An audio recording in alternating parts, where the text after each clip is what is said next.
मालथौन में अभिलाष सिंह का जगह जगह हुआ स्वागत। नगरीय विकास एवं आवास मंत्री भूपेंद्र सिंह के बेटे अभिलाष सिंह सोमवार को मालथौन पहुंचे, जहां वे स्टैंड से बाजार तक पैदल चलकर कार्यक्रम स्थल पहुंचे। इस दौरान नगर में उनका जगह जगह युवाओं ने पुष्पमाला और साल श्रीफल भेंट कर भव्य स्वागत किया। सभा को संबोधित करते हुए उन्होंने भाजपा सरकार की कल्याणकारी योजनाओं के बारे में लोगों को बताया। इस दौरान उन्होंने लाखों की लागत से होने वाले विकास कार्यों का भूमि पूजन किया और कार्यक्रम में जनप्रतिनिधि एवं नगर के बड़ी संख्या में लोग शामिल हुए। अपना जीवन खुरई के विकास को समर्पित किया है, आप सभी को समर्पित किया है, युवाओं को समर्पित किया है।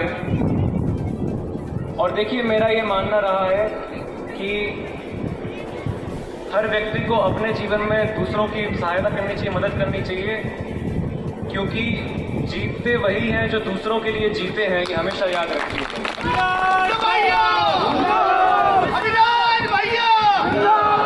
चाहिए कि आपके भूपेंद्र भैया को प्रदेश में विकास के लिए, खुरई में विकास के लिए कई अवार्ड मिले हैं, जिसमें पिछले वर्ष का संसदीय उत्कृष्ट मंत्री पुरस्कार यानी सबसे अच्छे मंत्री का पुरस्कार भी शामिल है। आपके भूपेंद्र भैया को आपको गर्व होना चाहिए। राष्ट्र के बारे में सोचना है, अपने परिवार के बारे में सोचना है, गरीबों के कल्याण के बारे में सोचना है, समाज में सुधार के बारे में सोचना है, क्योंकि युवा इस देश का भविष्य है और युवा एक नए भारत, एक आत्मनिर्भर भारत का निर्माण करेगा और विश्व गुरु बनाएगा भारत को एक दिन। देखिए, आप सब जानते हैं कि भारतीय जनता पार्टी की विचारधारा हिंदुत्व की विचारधारा है और हिंदुत्व की विचारधारा में हमेशा ये माना गया है कि देश में निरंतर विकास होना चाहिए।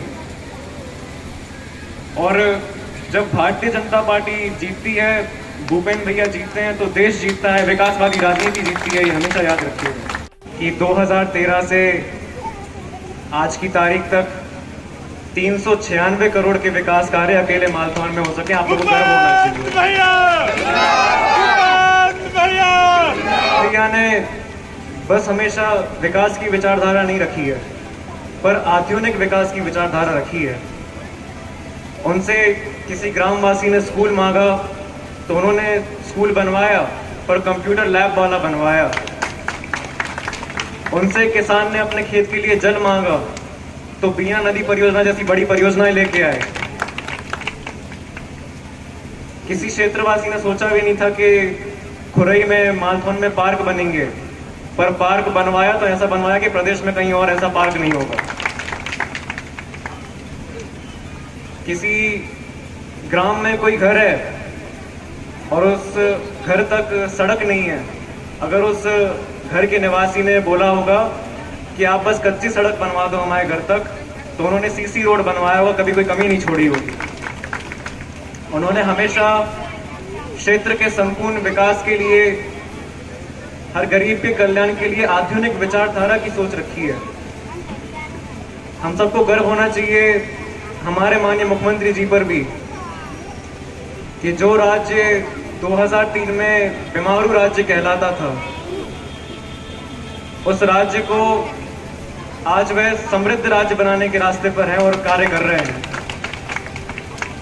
और हम सबको गर्व होना चाहिए कि आज मध्य प्रदेश का जो बजट है वो 3 लाख करोड़ रुपए का हो गया है और देश में बस ऐसे कुछ ही प्रदेश हैं जिनमें 3 लाख करोड़ का बजट है।